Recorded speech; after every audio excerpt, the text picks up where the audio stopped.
Addiction is a lot more common than I believe people realize, me included. I don't think I fully understood how much addiction affects people's lives. When you look at the amount of people in our country alone that either navigate their own addictions or are dealing with a family member or close personal friend navigating addiction, it's very, very real. And I think it's one of the most misunderstood topics that there is. I think there is a lot of blame every direction when it comes to addiction. There's a lot of confusing information on how to navigate it for yourself or for a family member. I think this is a perfect topic to dive into, especially most of you listening, your midlife time, and you might have your own struggles, a struggle with a spouse, but also kids, especially at our age group where they are teens or we're becoming empty nesters, they're getting into young adult. So today we're having a really real discussion about all variables here. I've got Chris Doyle on, who helps families navigate addiction. He very much himself walked through his own path with this. And I had a credible conversation with him yesterday, the day before recording, listened to other resources from him, and he knows what he's talking about here, and he's super helpful. So Chris, thank you so much for being here today. It's my pleasure, Natalie. Thanks for having me.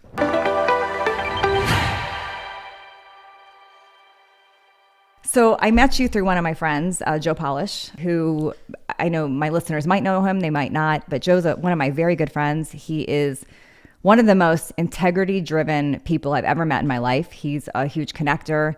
He is incredible. And one of the things that makes Joe just so incredibly special is his vulnerability and his transparency around his own addiction struggles. And this wasn't about Joe today, but what I wanted to share first is I met Chris through Joe. And anyone Joe introduces me to, I know is someone I've got to know and I've got to interview and get closer with. But addiction, the first thing I want to say is addiction doesn't have to define your whole life, but we've got a lot of questions. So Chris, I don't even know where to start. Maybe let's just start a little bit with your background and your story, like how this even became such a big part of your life.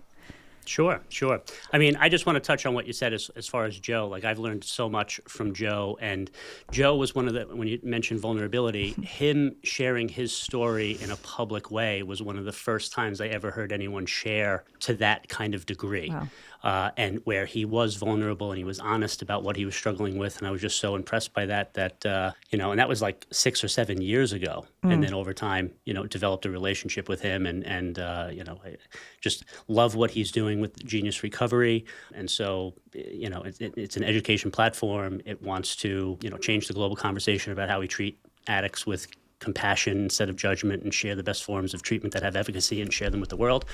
And so aligned with that message. And so that's how my relationship with Joe developed. And, by extension, that's why he connects me with some people, like he connected us, because, so much of what we deal with is something that isn't necessarily public. It's not in the public sphere in that way, where people think that, I don't know what people think, because I know that I have a particular way of thinking about things because I've lived it. I've been through alcohol and cocaine addiction, and I'm sober 18 years now, but I wonder how, and that's why I think this will be interesting to have this conversation, because I'll get to see what your perspective is, the kinds of questions that you have, and then we'll, kind of shed a light on things from there. Mm-hmm. All right, thank you. I want to start a little bit with the elephant in the room, and I'll admit I fell into this camp for many, many years, associating addiction with bad person, bad choices, not an actual problem. I associated it with what's wrong with people, why don't they have more control? This is bad, this is stupid, this is a dumb decision, they're ruining their life. Like, literally, I'm just being honest, that's how I would have looked at addiction. And I had my own experiences with people in my life before where that's how I treated it. Like, they got this, they're not in my life anymore. Like, literally, that's how so I want to start with that elephant first. And I know that's not where we're going to focus, but it's important because I do have listeners that's how they feel. Yeah. So I think the best way to, especially for your audience, right, where you mentioned that they have kids. And so let's take teenagers, for instance. Yeah. So if you have a teen, you can also look at your own experience when you were a teen. Did you drink or use drugs when you were a teenager? I tried them, sure. Yeah. And so that's the first question. And most people, they go, yeah, I tried them. And then the following thing would be, so if you have teens today, do you think that they're legitimately not going to try using substances? Do you really believe that that's not going to be something that they do? Because statistically speaking, somewhere in the 90th percentile, teenagers drink or get high or get drunk or use even, serious substances when they are in their teenage years. Okay, that's when they first try it. So now, considering that, when you talk about like bad person and all those kinds of associations, really it's just a luck of the draw thing. It's kind of like 10 kids go out to have shrimp for the first time, and one of them has an allergy. Makes sense. It wasn't because they were a bad person. All 10 of them decided to have shrimp that day, but one of them happened to have a reaction to it that's going to change their life. And when it comes to substances, right, so you have all these kids going to a keg party at 16 years old for the very first time. All 10 of them have a drink for the first time. All 10 of them get drunk for the first time, but one of them has a reaction that's going to change their life. Wow. I hear you there. And I think a lot of parents will say, well, not my kid. I'm going to control. I did this as a teenager, so I will control. I'll put restrictions. They'll have curfews. I will have trackers on them. I will like control. So, and I know I want to address all this first because it is important. And I have my own friends doing this to their kids, right? So what happens when a parent takes that approach? Well, I mean, it's not going to work unless you could really legitimately somehow prevent them from having a drink or a drug for the very first time. That's basically, if you use that shrimp example again, the only thing would be they don't have it. They don't touch it ever. And that's just unlikely.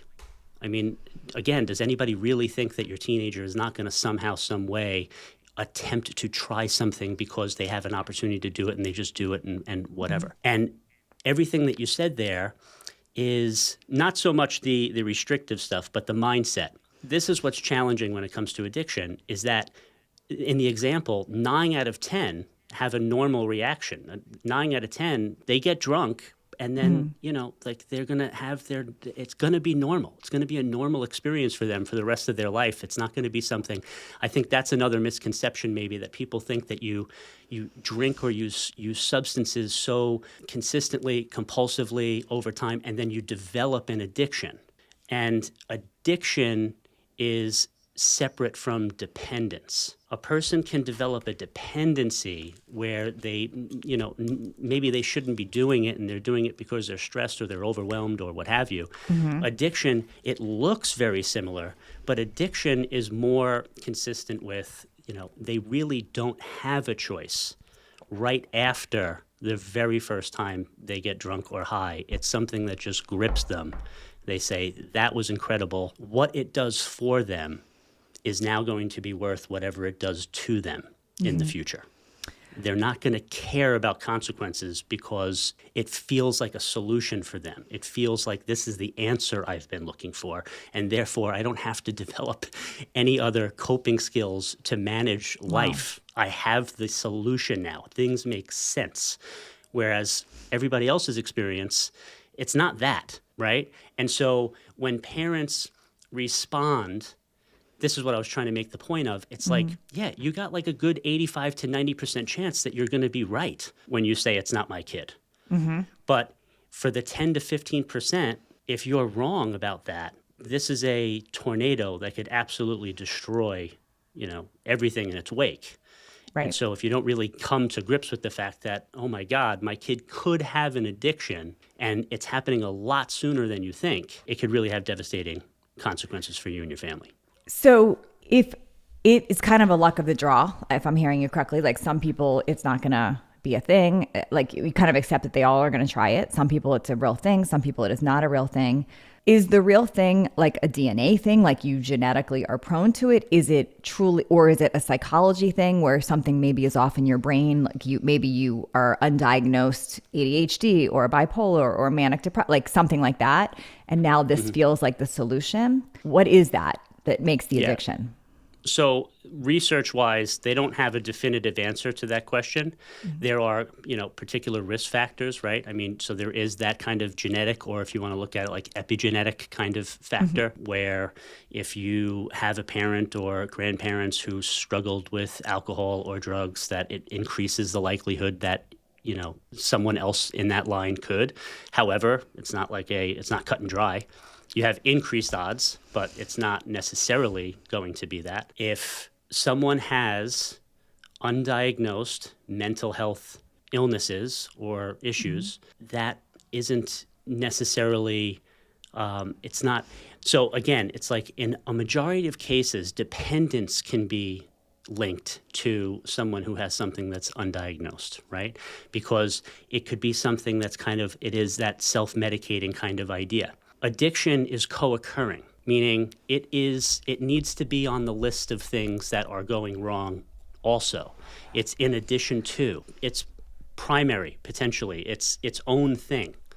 So if you're saying, okay, well, what might they be struggling with that's undiagnosed? They might have ADHD, they might have bipolar disorder, they might have a personality disorder, they might have social anxiety, they might have manic depression, and they might have addiction. It's not addiction is being caused by any of those things. Addiction is because of the reaction of that particular substance on that person's body and brain. So if I'm hearing you correctly, there's not just one answer here. And yes, they could have something undiagnosed. Yes, it could be a genetic variable, but the common denominator is that substance, whatever that is, or that act, gave them some type of relief. It was a solution in their mind. Is that accurate? Relief in the sense of like more in their body, like mind and body, that it really truly feels like I just solved it. Whatever pain and suffering I was feeling going into this, it feels like life makes sense now, right?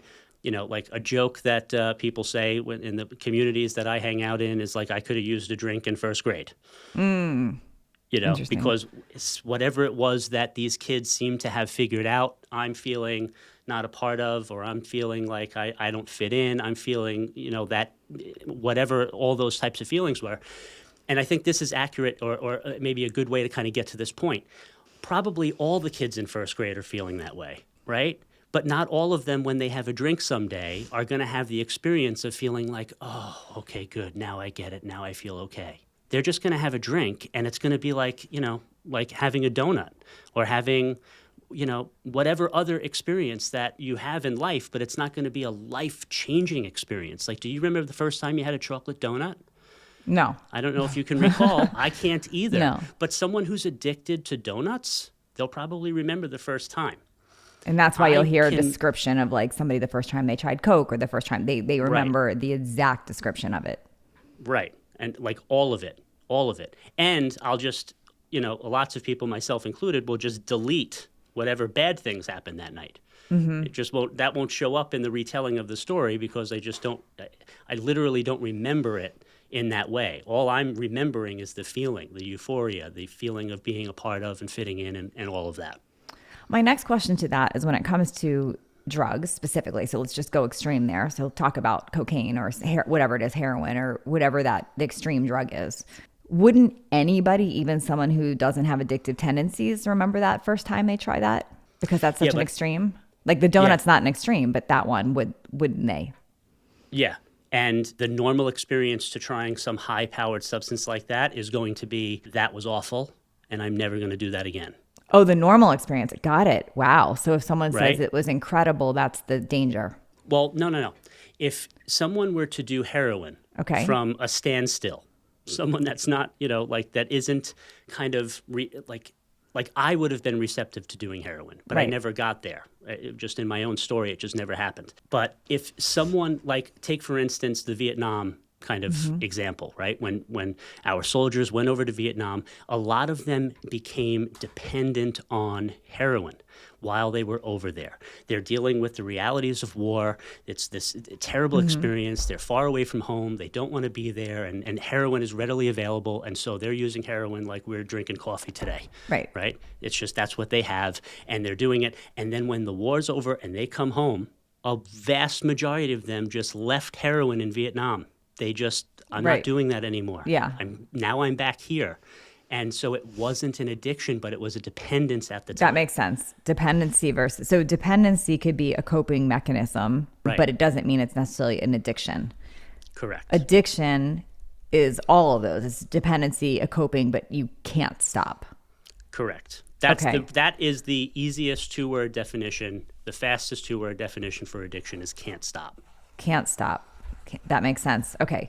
So that's an important distinction for, I guess, anyone listening to understand, because it doesn't mean the other one's not a problem too. But dependency and coping is different than can't stop. And so we have to at least label and understand what it is that we're navigating. Right. Okay. Right. What happens when, and since we're talking about teens and parents right now, first, you find out your kid is doing stuff, using whatever that is, and you don't know if they're dependent or coping or can't stop. Like you're in that camp. Yep. What is the right and the wrong way to handle it? And I want to start actually with the wrong, because, and maybe you don't think there is a right or wrong, but what I see is sometimes parents go back to that same control thing. Like, let me double down. We'll take away everything, restriction. Like, what happens when we do that?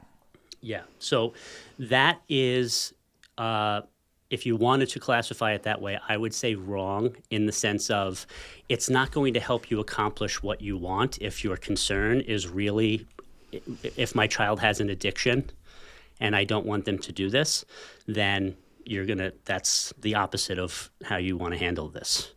It's, so when we say wrong, it's like, it's literally the opposite direction of what I would recommend. However, if it's a dependence kind of thing, or if it's something where you're just concerned, again, like this is why it's so challenging for so many parents, because so many parents who do the quote unquote wrong thing that you just described are going to have success because their kid wasn't an addict. Right. So how do you know? You don't know. You don't. The ones whose children are addicts, they are the ones who are going to suffer the consequences. The parents now. Yeah. They're going to suffer the consequences of having listened to their girlfriends about what they should do. Right. Because their girlfriend is saying, oh, well, when my son was 18, here's what we did. But they're not talking about an addict necessarily. Right. And so if your kid happens to be an addict, that same approach is not going to work. Now, on the flip side of that coin, if you were to do what I recommend parents do, it will work either way. Okay, right? and what's or that? At least it will set you up to work either way. So I call it the connected response method. And essentially what it means is, and this is for anybody that has teens, and you can have this conversation as early as 11 or 12, because surprisingly, most of those high schoolers, like I said, the first time they're using substances still today is at 12 years old. Wow. So when I was a kid, 12, it's like, I can't imagine my kid being 12, but legitimately it's still 12. And by the way, I just want to, and maybe you can definitely tell me if I'm wrong here, but I'm thinking things like self-harming, where a parent might not, that's also addiction. So, and that tends to start at age 12. So that could be another mental health issue. And that's why, you'd want to have, your health professionals involved. I'm not a health professional in that way, right? But something like that, self-harming behavior, is certainly a risk factor. It's something to consider. It's something where I just want parents especially to just not exclude addiction as a possibility because your picture of addiction is on someone's last day. It's someone who's 20 years down the road into their alcohol or their drug addiction, or if it's a fentanyl addiction, it's somebody who's, living on the street in Phoenix right now, who's been there for, 5 years. It's that picture is what people have in their mind. And I've had hundreds and hundreds of conversations with so many people, myself included. I got sober at 17. My initial instance of getting sober was 17. Joe Polish, we mentioned him. He was sober in his late teens, right? So many conversations of teenagers who are getting sober. What does that mean? It means we had the addiction already. We were already addicted. It wasn't some far-off place called addiction. We were addicted then. I was a full-blown alcoholic addict at 16. And it doesn't have anything to do with the quantities, like how much I drank. It wasn't about these major consequences. It just has to do with what alcohol does to my body and brain when I put it in my body. And that as soon as I said to myself, I don't want to do this anymore, I couldn't stop. Some people listening are going to hear what you just said the last few minutes and think, well, my kid falls in that other camp. it's not an addiction, it's dependence. Yeah, So I'm going to if- double down yeah. on restrictions, and they don't know, but like, so they just heard that part. What do you want them to know first? And then I want to Yeah. talk about the right way to handle. So I think if I explain the right way to handle, then that'll make it Okay. make sense. So let's do right? that. So the right way to handle it is to, like I said, as early as 11 or 12 years old, but somewhere your next opportunity to have this conversation, you want to sit down and be able to say, I don't know if I've ever gone on record with this before, but I just want to make sure that you know where we stand as far as substance use goes, and that under no circumstances is it okay for you to use anything until you are of legal age to do so. Okay. You are establishing your position as a parent. And this is where if there's any kind of pushback, like if parents are like, yeah, but what about this or what about, it's like zero. I don't want to hear that. I'm giving you, this is the thing. This is your baseline communication. Don't talk about how I want them to have some experience with it before they go to college, or I want them to do it here safely because I suspect that they're going to do it anyway, so I want them to figure it out. No. Their brain is still developing. Right. If they take anything, you are increasing the likelihood of that risk factor going up, that they would be someone that goes from dependence to addiction, and that it would happen early. So that's the baseline that you say. Doesn't mean they'll listen, but it's the baseline that you say. What about the parents that did that wrong? They said all those things you just said don't say, and now they are. How do they recourse that? How do they course correct that? Right. Yeah. I mean, so that's pretty easy. So in the past, I may have said some things that I realize now, I recognize that the approach that I had when talking about substances was probably not the most effective approach. We should have had some conversations that, we could have had some more dialogue back and forth. And so I apologize for that. I shouldn't have handled it the way that I did. But I just want you to know moving forward, just so we're clear, under no circumstances is it okay for you to use substances until you're of legal age to do so. Okay, a lot of questions here. Whether you handled that wrong or correct, if somebody in the household is using substances, how do you explain that? To your child? Yeah, so you're telling your child under no circumstances, as you just said, but somebody else in the household, the teenage brother, the sister, the mom, whoever, is actually doing that. And the kid sees it. What do you say about that? Or do you even have to address that? You say they're of legal age. What's the correct way? You are leaning on the legality issue. Okay. You're using the legal part of it as your leverage to just kind of have this point blank declaration. You're establishing your position that it's not okay with you.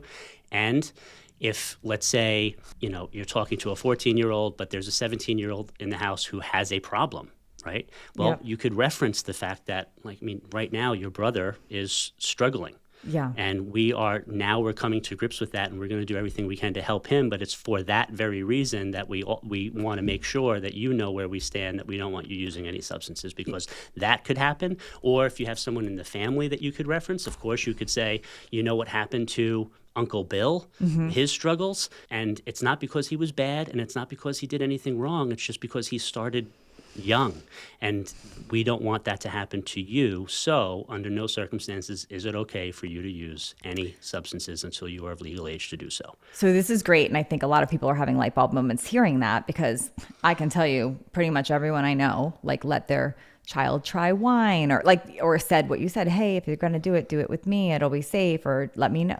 So I feel that there's a lot of epiphanies happening there, and there's nothing that people can do to course correct that if it's later. So now let's say because we're talking to people that are kind of empty nesters now, right? So 18, 19, 20, 21. So now you've got a kid that is in it. What do you say now? Because rather than saying, okay, it's self beat up now, like they said everything wrong or whatever it is, what do you say now? Yeah. That's where my work comes into play. Yeah. Right. Oftentimes that is when I am getting the phone call and I'm now figuring out everything that's gone on over the last however many years, how long they've been using substances, what the relationship dynamic is, how they communicate now, what they've said to various different things in the past, et cetera, to kind of get a real clear picture of what's going to be the most effective thing to communicate to them to influence a decision to get help if help is needed. Right. Yeah. And once I get a clear picture, and typically if I'm getting the phone call, some form of help is going to be needed by that point. Right. But even going back to what I said as far as establishing your position on that, just to be clear, you're not establishing your position there with the expectation that your child is going to listen to you and never drink or use drugs. Okay. You're saying that just to be on the record so that you have the ground to stand on to have the next conversation. And the reason you're doing that is so that you can begin to develop a pattern if it's there. Someone that doesn't have a problem, you'll be able to have these open-ended conversations now if you remain calm and curious and empathetic to what their experience is with whatever is going on. You're going to be able to start to see the signs if you know what to look for. That's why you're having the conversation. It's not with the expectation they're not gonna. It's so that you can have another conversation and another and another. And as you have more conversations, if they begin to pull back, they're avoidant, they're defiant, they're getting more and more, in denial, delusional, resistant to having the conversation, that's when you know, okay, because someone that doesn't have an addiction wouldn't respond that way to a calm, curious, I'm here for you kind of conversation. Hey there, if you're finding value in this episode of Midlife Conversations, I would really appreciate it if you would hit that like button and subscribe. And when that little bell pops up, you want to hit that. That way you are notified of all new episodes so you don't miss a beat.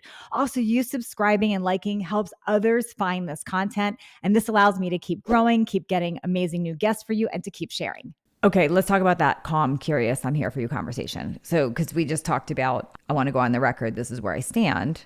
But what's now the part two, this calm, curious when something happens? Right. So now something has happened and you know that they got drunk or high. And so it's just like, okay, so help me understand what happened last night. Okay. I heard you come in, it was like 3:00 in the morning and, whatever. Like, help me understand what happened last night. And you're just having an open-ended conversation where you're just asking questions and you want to treat your child, and again, now we're talking about a teenager, you want to treat your teenager with the same empathy that you would, like you're doing your best to kind of put your counselor hat on, if you will. Like you don't want to have that, whatever your relationship dynamic is, you want to take a contrary action in how you're going to communicate with them for this conversation. So you're asking questions as if they had like a fight in school or they had, they got hurt or something, like, or had a breakup. So that kind of curiosity versus okay. Help me understand. How would you talk to a friend of yours that was going through something? Like, just what happened? What's going on? Help me understand it. Like that kind of thing. And you're getting as much information as you can, and you're just trying to have them share as much as they are comfortable sharing. And then you just reestablish your position at the end of it in a loving way. You just say, okay, well, I'm really glad that you shared all of that with me. And just to go back on the record, just so you know, moving forward, like, it's not okay with us that you use any substances, okay? Now, you didn't say anything about punishment. You didn't say anything about taking the cell phone away. Nothing. Zero. Because what I want them to do is to feel comfortable coming to you to tell you what happened when something happens. Wow. My interest is in helping you determine whether your child is struggling with an addiction or not, and to do it as early as possible, right? Because addiction is like a fire. It doesn't stop on its own. So if we can get clear that, oh, this is smoke, it's going to be a lot easier to put that fire out than to get that wrong and then wait for it to become a 5-alarm blaze. And the 5-alarm blaze happens now when they're at school. Now they're out of the house, and now the fire is just raging and raging, and you don't have the kind of access that you had to them if you would have just had open-ended, receptive, calm, curious conversations with them about substance use when it was happening in real time. Because if your kid doesn't have an addiction, by the second or third or fourth time you have that conversation, they're going to get it, and they're going to likely change their behavior because of the way that you've responded all along. It's like the ordinary teen stuff that happens. If you were to talk to any parenting coach about just, what's happening with teens. I was just listening to Dave Asprey the other day, right? Like, we're biologically wired to not want to listen to our parents when we are teenagers. It's like part of our survival instinct is to just not, be interested in wanting to listen to you. So all of this is why I said it's not going to work. It's not a good approach, what you're saying, as far as like the punishment and restrictions and all of that, because even if they don't have an addiction or they don't have a dependency, you're pushing them towards sneaking it. You're pushing them towards doing it anyway, right? That they're going to do it. Now, Are they going to develop an addiction? Probably not. But that's neither here nor there to the strategy. The strategy is having calm, curious, open-ended conversations in the early going, establishing that it's not okay. And then by the third, fourth time it happens, then you're able to highlight, there's this pattern here where you know where we stand. We've talked about this. We've said that it's not okay for you to do it, and you're continuing to do it. So what do you think is going on here? Is it possible that this is something that's becoming more of a problem than maybe we'd like to admit? I think we're at a point where we may need to do something about this, or we're getting really close. What do you think would make the biggest difference for you? Would you be willing to speak to someone, or would you be against talking to someone?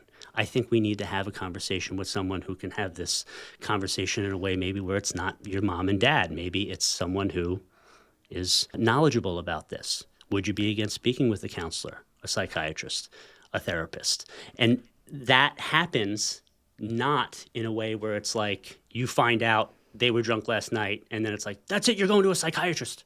Mm-hmm.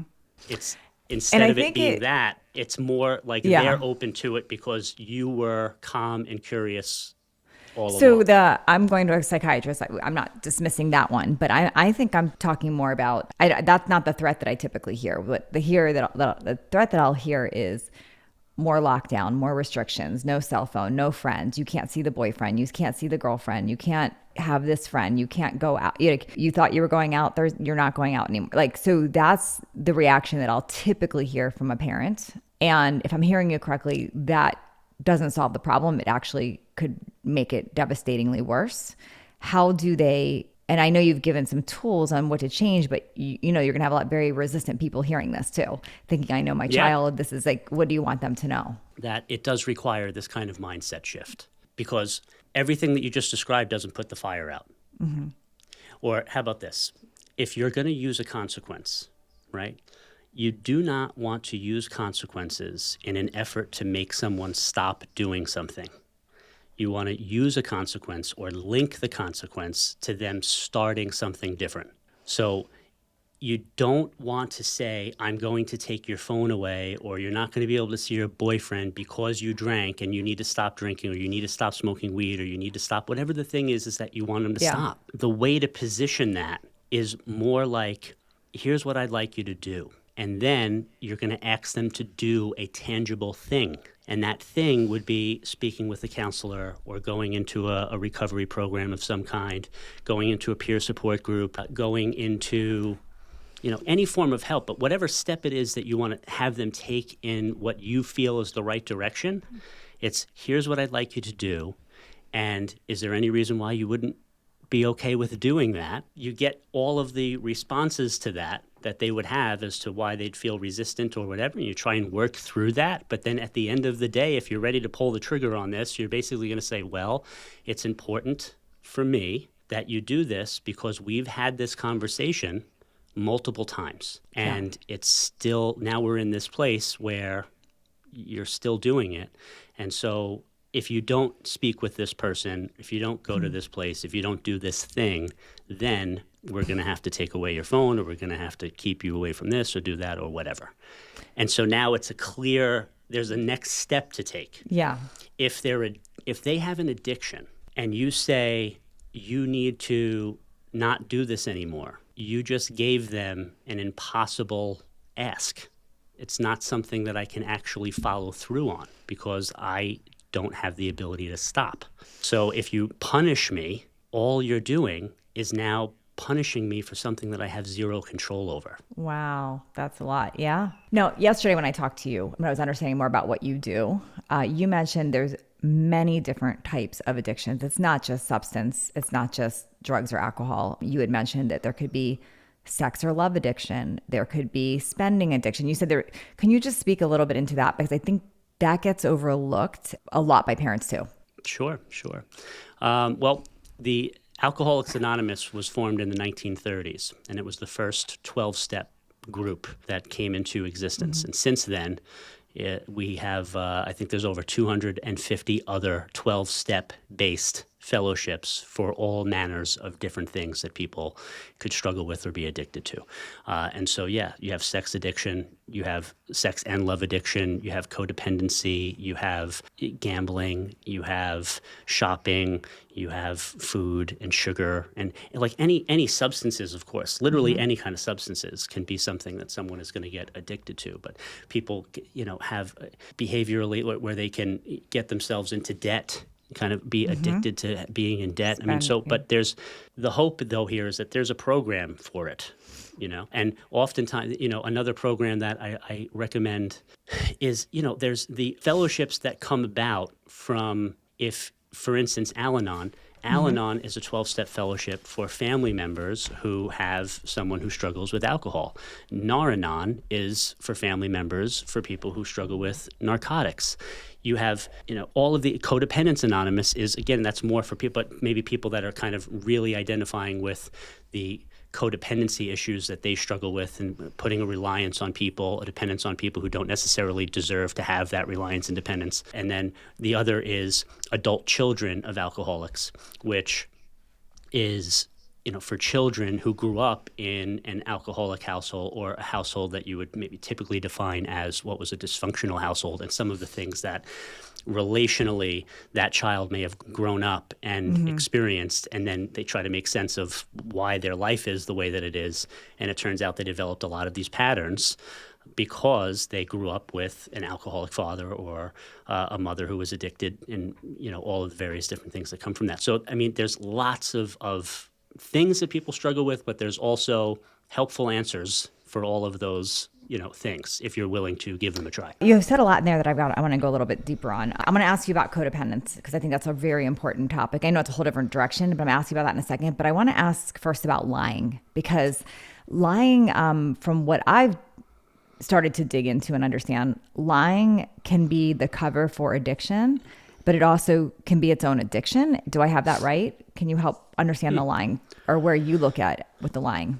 Yeah, I hadn't considered that or heard that as far as just lying itself. Yeah, but compulsive lying, certainly there are people who are pathological liars, right? And the pathology of it could just be, who knows where that comes from, but they just, they're not feeling safe enough to tell the truth, if it was for whatever reason.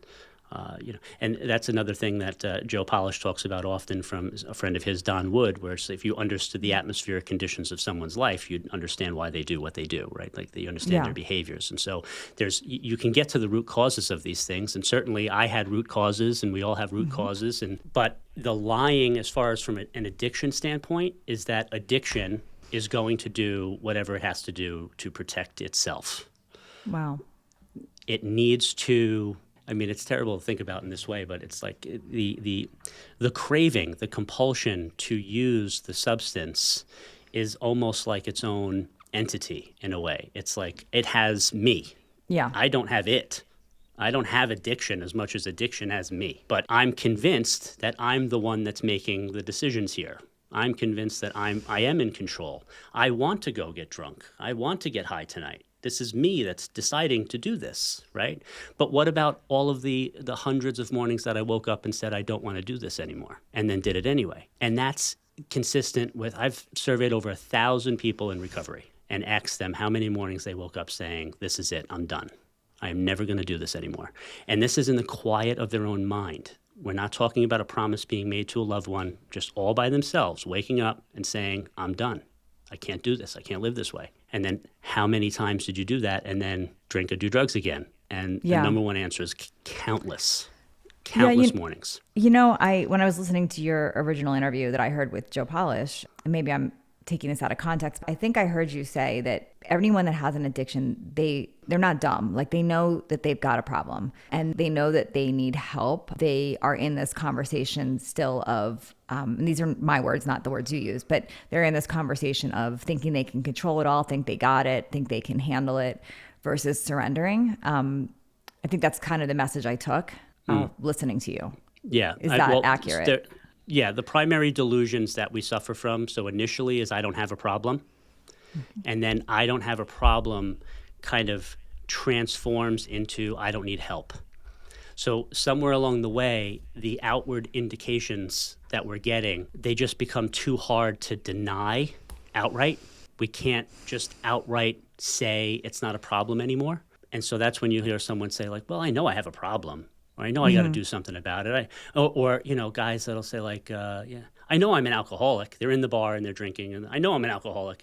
But they don't know what being an alcoholic means.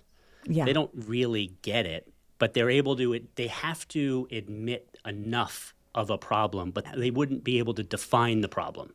And so, but that is kind of secondary to the fact that they don't believe that they need any help. And so but I got this. I'm fine. I can handle this on my own. I'm working on it. Just give me some time. Once this is done, I'll be, I'm going to cut back, or I'm going to slow down, I'm going to stop. But, and they will do that all the way up until they die. Wow. Okay. I want to talk about codependence for a minute and kind of the way that people maybe handle or support the wrong thing. And this is harder for me than you'll probably, because you're way more in this. So I'm kind of just gathering and guessing what I think, and you're the expert here. But I think I've seen people go through things different ways when they have an active addict in their life. Either what we talked about earlier, the anger and the control and like the restrictions, that's like one direction. I've also seen the whole denial, like it's not happening and I don't want to look at it and let's just avoid it. I've seen the joining in. Let me do it with you. Like, it's okay. I did it too as a teen. Let me help, like it's okay. So there's this joining in, but then there's this codependence. What does codependence mean? And what is happening there? Well, I'm not an expert on codependency. I would recommend people read Codependent No More by Melody Beattie. And to do your research on codependency, you'll certainly learn more than what you'll get from me right now. But what I would say is that for someone who's codependent, it's very difficult. It's almost like a match made in toxic heaven if you're in a relationship with someone who has an addiction, because the need to feel needed, to be a fixer, to be someone who is solving the problem is valued because I have made the pain go away. Someone who can come to the rescue and say, it's okay, baby, I'm here. When someone has that kind of drive within them for whatever atmospheric conditions it was that they grew up with, right, to then have this be how they are, you are in this bottomless pit of you are never going to be able to fix it all. You're never going to be able to soothe it all. You're never going to be able to rescue it all, because the addiction is it's just going to continue and continue and continue. So in that way, it's like you have an endless supply of things to fix. You have an endless supply of chaos to deal with. So it's almost your own toxic scenario for that. It's your own thing. Like it's almost like that's like your version of addiction away if you're codependent. Right. Like this. So you said it's a match made in toxic heaven. It makes sense. Like you're going to repair. Here's something I just put together. And oh gosh, I'm like thinking of so many examples of this now, where somebody either lost a parent or lost lost somebody else in their life to an addiction. And now they've got somebody else, so they're going to fix it now. Like now they didn't handle it right with that person, so they're going to save this one by helping to keep the secret or whatever it is. Mm-hmm. Yeah. I've heard it said, we repeat what we don't repair. So you are attempting to heal your wounds by putting yourself into circumstances subconsciously, unknowingly, that are going to, give you an opportunity to heal that old wound. And so here I go. Now I'm going to be with someone who is going to give me that shot. At if I would have somehow figured this out with my dad when I was 7 years old, maybe my dad would still be alive today, and maybe things wouldn't have gone as so bad and all that sort of stuff. Again, this is all subconscious, and we're assuming, like no work done whatsoever. And now here she is, she's 27 years old, and she's in this relationship with this man who's just like her father, but not just, personality-wise, literally struggling with the very same alcoholism. But here's what's so sad about it is that the 27-year-old version and the 7-year-old version, you were never going to solve alcoholism. It was never in your control to solve it. You can't, and this is an Al-Anon phrase, but you can't control it. You can't cure it. It's not your responsibility, but parents especially will now, and this is why going back to what we've kind of talked about in a general way so many times here, it's like the tactical things that parents will do, it's like you're trying to control a raging fire. It's an impossibility. You're not going to be able to do it. Once you identify that what you're dealing with here is addiction, there's an answer for addiction, but the addiction is not your child. And so if you're trying to control your child, or trying to fix your child, rescue your child, in the hopes that that's going to stop the addiction, it won't. It's just, none of that would stop a shrimp allergy. Right. Exactly. None of it is going to stop the alcoholism. It's just not. But there are things that work for alcoholism. But once you separate your child from their addiction, that's when you can begin to say, because I can't solve your kid, but I can handle addiction. There's a pathway for that. What do you want the parent to know that's in self-beat up and this is all consuming? Because, I mean, this can rock somebody's world. I mean, it's not just rocking the person's world that's going through the addiction. It could stop somebody completely in their tracks. They can't focus on anything. Like, this is consuming them. Mm-hmm. What do you know? What do you want them to know? How do they even begin to take care of themselves? Yeah. Well, okay. That's another question. So I've got a lot of them. The best way to, so my mother she's sober 50 years now. And when I was 17 years old, mm-hmm. I came home from a keg party that she didn't know I was at. She just knows I'm out, right? Yep. And I wind up, it's Sunday morning, 11 o'clock in the morning. I come walking in the door and my head's low because I had a bad night. Again, she doesn't have any of the details of that bad night, but she can see it on my face. She can look at me coming in the door. Now, there's any number of things, and we've talked about it here, that my mother could have done in response to her 17-year-old son walking in Sunday morning at 11 o'clock. Yeah. It could have been screaming, yelling. It could have been, oh my God, I'm so happy you're home. I was so worried. It could have been this. It could have been that. It could have been any number of things that she could have done in response to that. And what she did was she said, Chris, would you like to go to a meeting with me? And I said, okay. And then she took me to the meeting. And then she let the people on the other side of the door help me with the problem that she had never had a conversation with me about ever. Now, she did have a conversation where she said, Chris, under no circumstance is it okay for you to be using any substances until you're of legal age to do so. I knew that when I was 15, right? So she was on record, and she had instances of me. She knew I was drunk on at least 2 different episodes, but she didn't have any overt, are you an alcoholic? Do you think you have a problem? You need to speak to someone. We need to do something about this. Or grounding me because I was drinking. She might have grounded me for a different rule that I broke. Yeah. But not because of directly connected to alcohol and drugs. Why was she able to do that? Because she understands alcoholism. She had it herself. So her tact was not to do anything that she knows is not going to work anyway. What she did, one of the main advantages that my mother had, and so this is what I want your audience to know, right, is that she never, ever made herself responsible for my addiction. Right. It was not her fault. It's just something that happens to some people. So, and my boys got it too. That's it. Do you have kids, Chris? Yes. If your kids, I don't know how old they are, if they've walked through or if they did walk, if they were to They're walk young. through. My oldest is 7. Okay.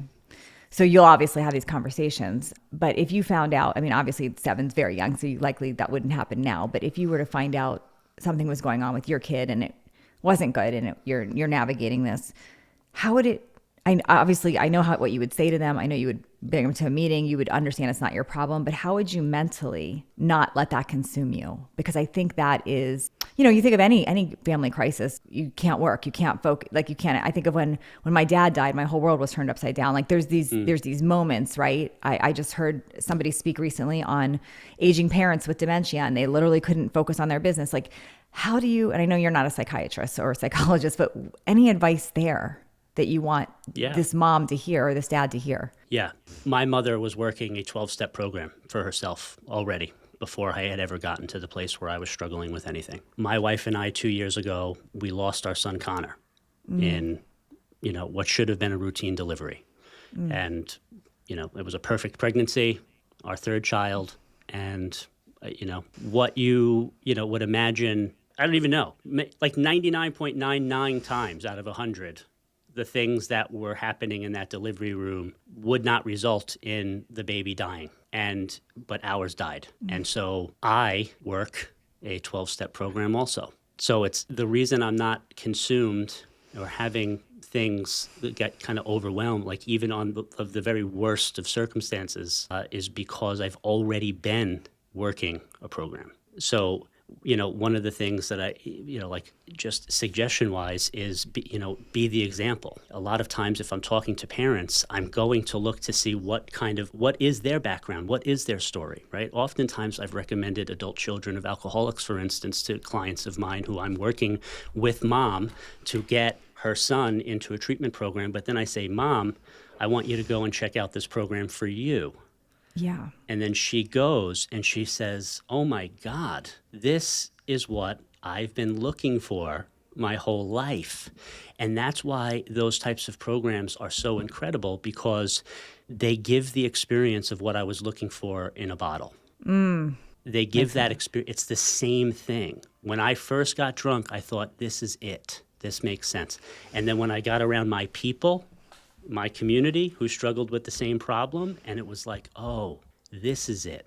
And it's going to be a solid replacement for that old substance. It's like, it doesn't even compare. It makes the substance obsolete as a solution. It just goes away. It's a non-option. It's not something I struggle with, like, oh, maybe should I drink, should I not drink? That's not even happening in my brain anymore. And so when we lost Connor, it wasn't even a thought to drink. So with your example and somebody that is also an addict and how they are not consuming, being part of a 12-step and all that makes sense. But what about the parent that's not their world? Like they aren't the addict. That maybe isn't what is going on with them, but it's like they basically thought that everything was perfect, or, because that's a real thing too. Like, I did everything right, or, this is their belief right now, right? I did everything right. And I have my other kids are fine. And this is like so now their world's turned upside down. Do you still feel that person needs to get into a 12-step as well? Like, so does that parent also need to go look at this, even though addiction's not their thing? 100%. Because that's all those other 12-step fellowships are not necessarily substance related. Yeah. Codependency isn't substance related. Even gambling, sex and love addiction, like none of that's not substance related, but there's all these other pathways and avenues. And if it's not going to be 12-step, it could be some other kind of peer support, right? But almost always when I'm doing an intervention, a successful intervention looks like not just the addicted loved one getting into a treatment program, but it's 1, 2, or 3 other people on the intervention team entering a program also. But the program might be something that's like a week-long clinical program, or starting EMDR with the counselor, or getting into a meditation practice, or have you ever done hot yoga? And, oh, you've never done hot yoga. Well, let's get you into hot yoga because of just hearing the story and just being like, there's a lot of stuff going on in her body, and I think that hot yoga would likely be the best thing. And so I just make a recommendation on that. But there's going to be stuff to do, right? But I think mindset-wise is really important, and right up front, and I hope that everybody kind of gets this, is, you can do everything right. Like fire prevention, for instance. I was a firefighter, by the way. That's where a lot of these references happen. I'm retired now, but I was a New York City firefighter for 15 years. But there's a lot of fire prevention practices that people put into place, right? Your home has a lot of fire prevention, and buildings have fire prevention. Does anybody think that fire prevention prevents fire? No. No.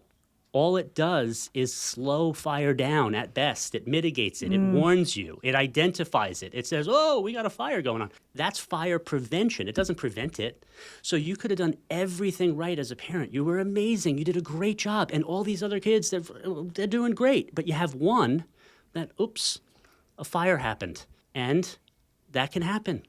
Despite all the prevention, despite the fact that you did everything that you possibly could, and it has nothing to do with anything you did wrong as a parent. And by the way, it doesn't even have anything to do wrong that they did, because all the other kids were playing with matches too. And you wish that they didn't, right? But the other kids, they didn't accidentally start a fire when they started playing with matches and just have the luck of the draw. Your kid, there was a little spark, and then, oh my God, a fire started. But they do that.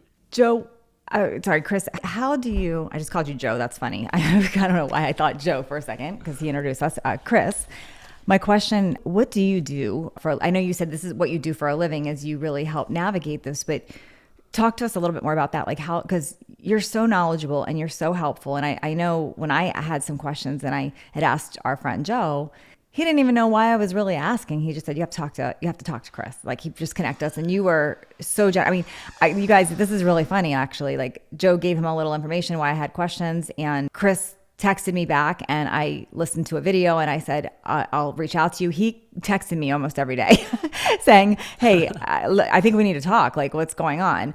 And he was super supportive. And then I just had this incredible talk with him yesterday. So I want to acknowledge that with you first. Like you don't know who I am or why, like anything about me. And you didn't know I had a podcast, like none of this. And you were just so amazing to connect and compassionate and like asking why I was asking questions and understanding. How do you even make a living doing that? And what do you do? And why do you take that approach? And how do people work with you? Yeah, I mean, so I started out when I was a firefighter. I was a counselor within the department for half of my career, also. Mm-hmm. And so I started helping with getting first responders into rehab, and then would counsel and do group counseling and things like that. And so I needed to get trained in intervention. Once I started to identify that a lot of, I became the guy that I was having conversations with someone that might have had marital problems or job issues or PTSD or any number of things that were going on with them. And then in the course of that conversation, I'm identifying he also has a problem with alcohol, or he also had, an injury and they prescribed opiates. And so he's addicted to opiates. And yet he's talking to me now about marital problems, but he's not talking about the substances at all, but I can read between the lines. And within that one session I would have, typically I would have them on their way to rehab the next day. Wow. And that was something like a skill set then that I got to develop, but I didn't have it 100% of the time. Maybe 8 out of 10 cases I'd be able to pull that off. But every once in a while I'd have a guy that I just was not able to break through the level of denial that they were in to get them to even admit that they had a problem. And so I got trained in intervention, got the skill set, and then because of just, I'd have a lot of phone calls, and I'm explaining it by getting to this point, that phone calls would come in from wives of firefighters, and it's like, can you help my husband?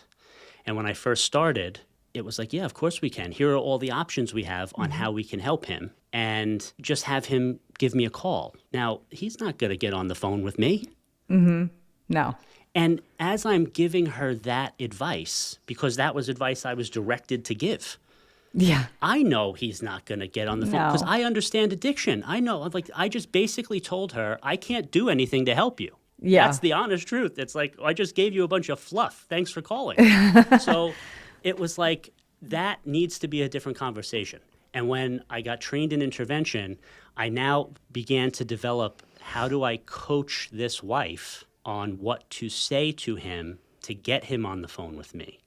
Because that's the starting point. This is one of the key kind of distinctions when you deal with like kind of understanding addiction and recovery. People talk about he has to want it, he has to be ready, he has to hit bottom. Ultimately it's his decision to do something. You can't make him do anything. Mm-hmm. There's a difference between getting sober and staying sober. And staying sober is where all of that becomes relevant. Staying sober is about intrinsic motivation and being able to look back in hindsight and say, I didn't like the way that my life was, and those last couple of times really were bad, and I'm glad I don't live that way anymore.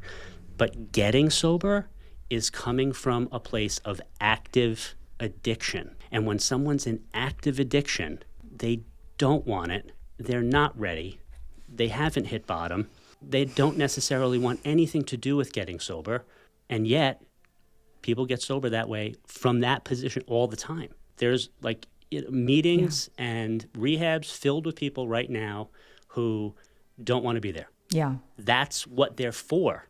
They're there to break through that resistance and that denial so that all of a sudden there's an epiphany where that person goes, oh my God, I really do have a problem. But they don't go there themselves. They're not initiating that. So the way that I help is you're going to call me as a parent or as a significant other, a family member, and you're going to say, my so-and-so has a problem with drugs. Mm-hmm.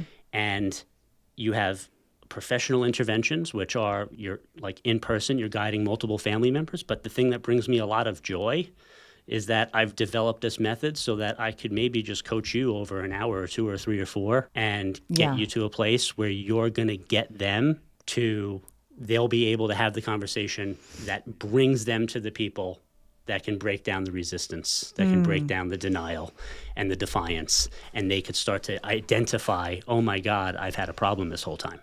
So you educate the parent, the spouse, the whoever, you work with them to help them through the process so they have the resources, the tools, the skills, the communication, all of that. That's how people can hire you or how they work with you. Is that accurate? Yeah.